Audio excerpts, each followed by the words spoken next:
Okay, this message is from Dumitru Duduman. It's posted for free on handofhelp.com. September 1984. Late one night, I could not sleep. The children were sleeping on the luggage. My wife and daughter were crying. I went outside and walked around. I didn't want them to see me cry. I walked around the building, crying and saying, "God, why did you punish me? Why did you bring me into this country? I can't understand anybody. If I try to ask anybody anything, all I hear is, I don't know." I stopped in front of the apartment and sat on a large rock. Suddenly, a bright light came toward me. I jumped to my feet because it looked as if a car was coming directly at me, attempting to run me down. I thought the Romanian secret police had tracked me to America, and now they were trying to kill me. But it wasn't a car at all. As the light approached, it surrounded me. From the light, I heard the same voice that I had heard so many times in prison. He said, "Dumitru, why are you so despaired?" I said, "Why did you punish me? Why did you bring me to this country? I have nowhere to lay my head down. I can't understand anybody." "Dumitru, didn't I tell you I am here with you also? I brought you to this country because this country will burn." I said, "Then why did you bring me here to burn? Why didn't you let me die in my own country? You should have let me die in jail in Romania." He said, "Dumitru, have patience, so I can tell you. Get on this." I got on something next to him. I don't know what it was. I also knew that I was not asleep. It was not a dream. It was not a vision. I was awake, just as I am now. He showed me all of California and said, "This is Sodom and Gomorrah. All of this, in one day, it will burn. Its sin has reached the Holy One." Then he took me to Las Vegas. "This is Sodom and Gomorrah. In one day, it will burn." Then he showed me the state of New York. "Do you know what this is?" he asked. I said no. He said, "This is New York. This is Sodom and Gomorrah. In one day, it will burn." Then he showed me all of Florida. "This is Florida," he said. "This is Sodom and Gomorrah. In one day, it will burn." Then he took me back home to the rock where he had begun. "In one day, it will burn. All of this I have shown you." I said, "How will it burn?" He said, "Remember what I am telling you, because you will go on television, on the radio, and in churches. You must yell with a loud voice.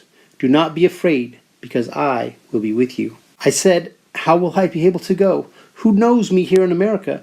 I don't know anybody here." He said, "Don't worry yourself. I will go before you. I will do a lot of healing in the American churches, and I will open doors for you. But do not say anything else besides what I tell you. This country will burn." I said, "What will you do with the church?" He said, "I want to save the church, but the churches have forsaken me." I said, "How did they forsake you?" He said, "The people praise themselves. The honor that the people are supposed to give Jesus Christ, they take upon themselves. In the churches there are divorces. There is adultery in the churches. There are homosexuals in the churches. There is abortion in the churches and all other sins that are possible. Because of all the sin, I have left some of the churches. You must yell in a loud voice that they must put an end to their sinning. They must turn toward the Lord. The Lord never gets tired of forgiving. They must draw close to the Lord and live a clean life. If they have sinned until now, they must put an end to it and start a new life as the Bible tells them to live." I said, "How will America burn? America is the most powerful country in this world. Why did you bring us here to burn? Why didn't you at least let us die where all the Dudumans have died?" He said, "Remember this, Dumitru. The Russian spies have discovered where the nuclear warehouses are in America. When the Americans think that there is peace and safety, from the middle of the country, some of the people will start fighting against the government. The government will be busy with internal problems. Then from the ocean, from Cuba, Nicaragua, Mexico," he told me 2 other countries, but I didn't remember what they were, "they will bomb the nuclear warehouses. When they explode, America will burn.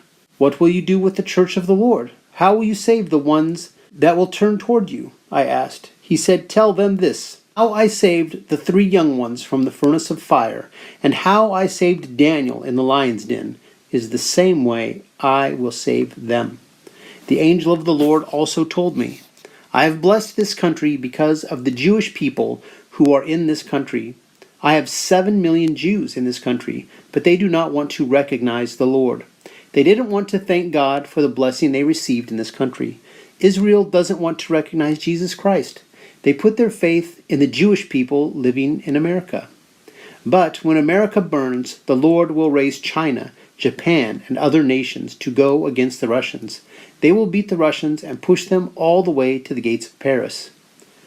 Over there, they will make a treaty and appoint the Russians as their leaders. They will then unite against Israel. When Israel realizes she does not have the strength of America behind her, she will be frightened. That's when she will turn to the Messiah for deliverance. That's when the Messiah will come. Then the church will meet Jesus in the air, and he will bring them back with him to the Mount of Olives. At that time, the battle of Armageddon will be fought.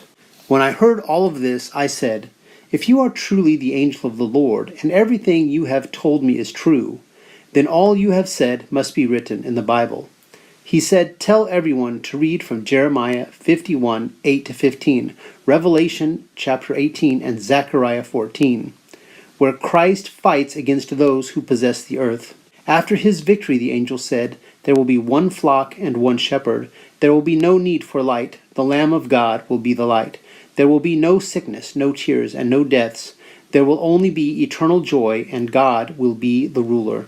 There will be only one language, only one song, and no need for a translator. And Dumitru," he continued, "a word of warning.